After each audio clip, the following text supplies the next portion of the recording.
2021 was a tough year for bond investors. The second wave of the pandemic caught policymakers by surprise with its ferocity and negative impact on economic growth. Bond yields hardened as market participants anticipated higher government borrowing. However, the Reserve Bank of India stepped in with their GSAP 1 and GSAP 2 to purchase bonds from the open market. This resulted in bond yields cooling off somewhat. At the same time, crude oil and key commodity prices surged in global markets as demand revived.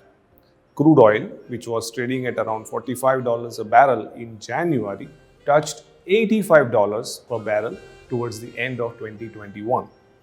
This led to higher sustained inflation in global economies and forced central banks to unwind their post-pandemic policy measures. Yield on benchmark 10-year government bond closed at 6.45%, up by around 50 basis points. Bond market investors generated low single-digit return in 2021 and could not even beat the average inflation rate of around 5.5%.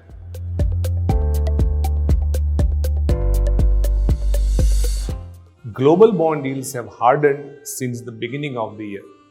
This move was due to hawkish Federal Reserve, which is playing a catch-up with US inflation at 4-decade high. Bond market participants now expect the Fed to raise policy rates by at least 4 times in 2022 and another 4 times in 2023.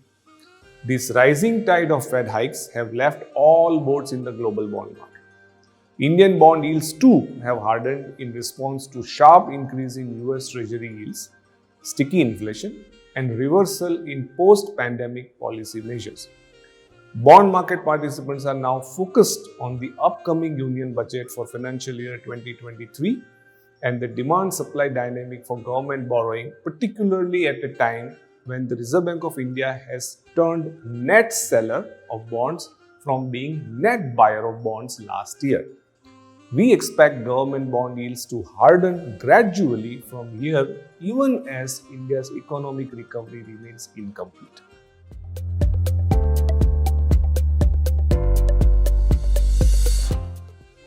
India's current account is under pressure amid rising crude and non-oil, non-gold imports. We expect current account deficit to be close to 1.7% of the GDP in this financial year and around 2% of the GDP in next financial year. Inflation has also been sticky due to volatile food prices and energy prices.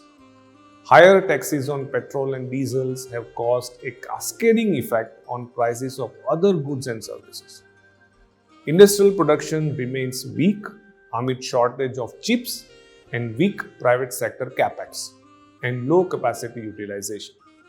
In this backdrop, the Reserve Bank of India is likely to move forward with monetary policy normalization going forward and raise policy rates in a gradual manner.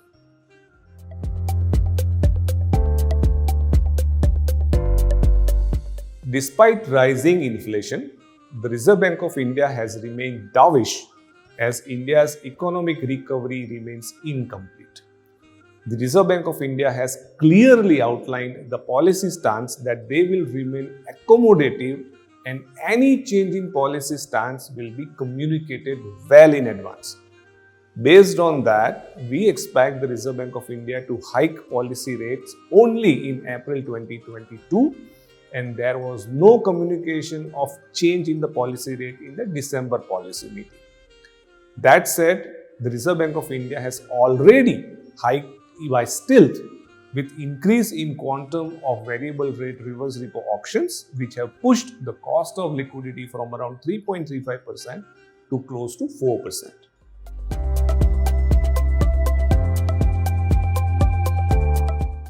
Higher government borrowing next year and the Reserve Bank of India turning net seller should cause bond yields to harden in the first half of the next financial year, even as demand-supply dynamic turns adverse.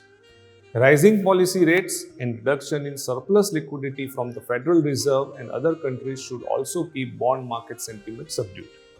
We expect India's sovereign bond yield curve to twist flatter as short-term yields will harden more than long-term yields in near term.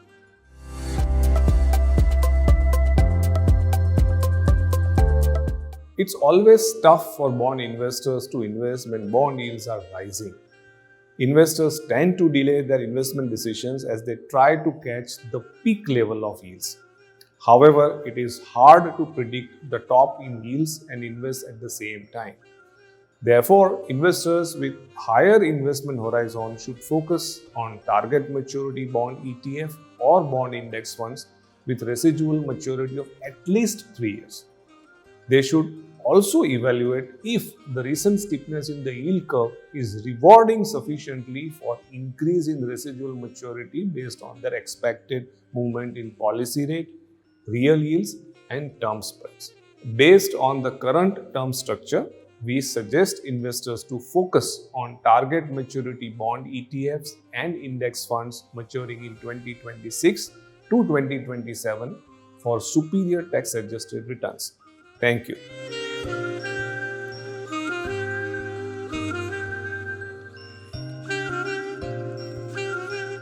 Mutual fund investments are subject to market risks. Read all scheme-related documents carefully.